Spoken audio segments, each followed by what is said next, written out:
Hi, everyone. We're here for the latest Canyonside chat. We have the members of the Senate Finance Committee here today to discuss some of the voucher bills that we heard in committee. I am Senator Sean Bowie from District 18. I'm joined by my fellow members of the Finance Committee. We have Senator Leila Alston from District 24, Senator Martin Quesada from District 29, and Senator Lupe Contreras from District 19.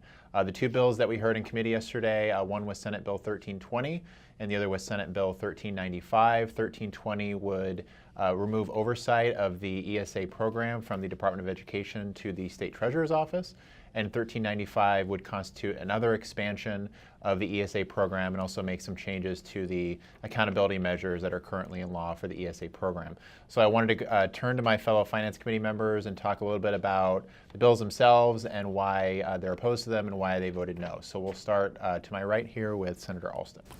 Thank you. Well, I am very opposed to both of these bills. I'm really impressed with Superintendent Hoffman and her ability and to get right in there and realize what a problem we have as far as empowerment scholarships are concerned.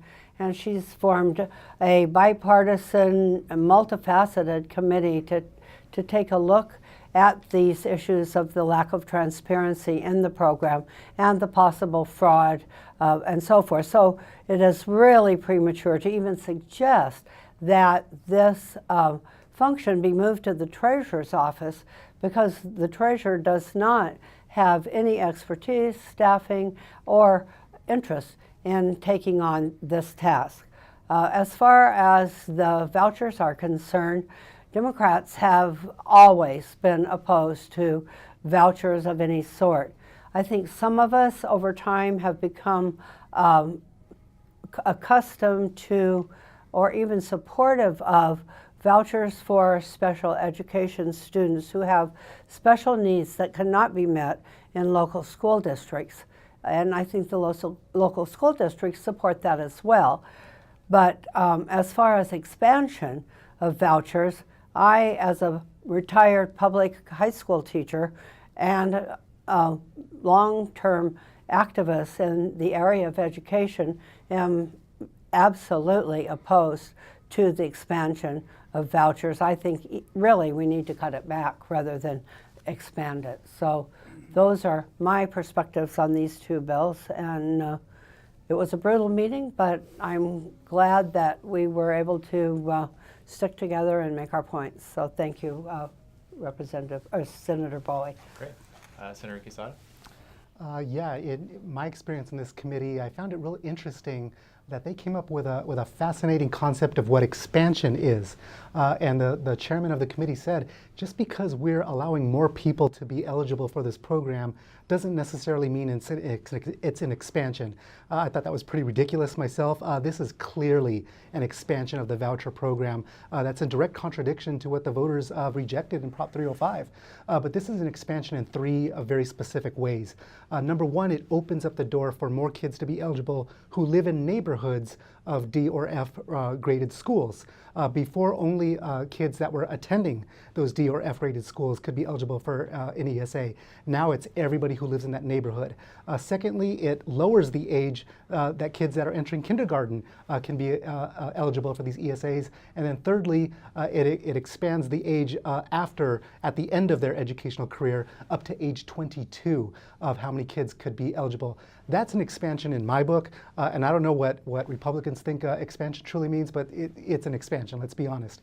And so with that expansion, what's really going to happen is it's going to take away opportunities from those special ed kids who actually do need these empowerment scholarship accounts. So it really dilutes the program. It hurts the very people that were there supporting it. So that's a big reason I was opposed to it.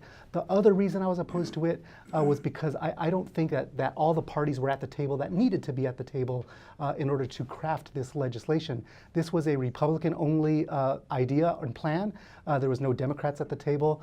There was no educators at the table. The Treasurer's Office wasn't even at the table. I asked the Treasurer's Office myself if they even wanted this program transferred to their office, and they said, no, we're just monitoring this bill. So those are two big reasons why I voted no on these two bills. Great, thank you. Senator Contreras? There was a lot of stuff that was discussed yesterday, but one of the things that was brought up was being bipartisan. The problem that happens here all too often is that bills like this and others that have gone through these chambers are made up by just one party, and that's the party that rules. This is the majority of not only the House but the Senate. They want to draft a bill. They want to say that they want to get bipartisan votes on the floor or in committee, but there's no bipartisanship when it comes down to the actual writing of any one of these bills. If they want us to start, if they want to quit what's going on and saying that during committee, you know what, we know where the vote's going to be. It's going to be split bipartisan. It's going to be a bipartisan vote. Well, the thing is, it's that way because that's the way they make it. If they would make bills more in a bipartisan manner and get us all to the table and have us all find out exactly what we think is a great bill, not only for us, but for all children, or not just us, but them and all children in Arizona, they would get a different vote count. The other thing is the way they have things stacked.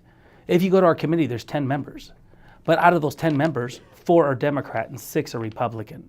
So how do you think things are going here? Why do you think they would ever want a bill to be bipartisan? Why do you think they would ever want our input on any bill? They have them stacked for their own gain. And until we stop that and actually make things in a more bipartisan fashion, this is going to continue.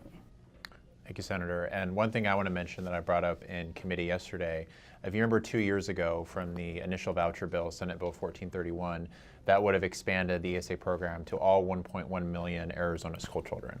That bill did not have the votes to pass. It had to be capped at 30,000, and that's what became Proposition 305 last fall. The voters spoke in a pretty strong voice in the referendum last fall. 2/3 of voters voted no on Proposition 305. They knew it was an expansion of the program. They knew that there were reforms that were being made, and pretty strongly they decided they did not want that, and they wanted us instead to invest in our public schools and make sure that our public schools are being supported. So the end goal for a lot of voucher advocates is Senate Bill 1431, is to expand it to all 1.1 million Arizona school children.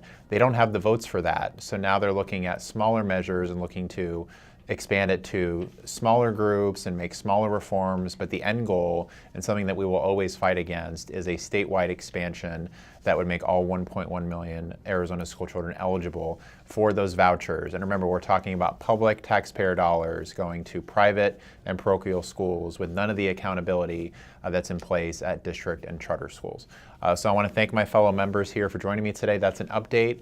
We just had the vote in committee yesterday, so I imagine the bills will be going to the Senate floor next week. But we'll be working to oppose those bills and put together a bipartisan coalition and hope to defeat those bills here in the Senate before they can go over to the House. So I want to thank you for joining us today for this Canyonside chat.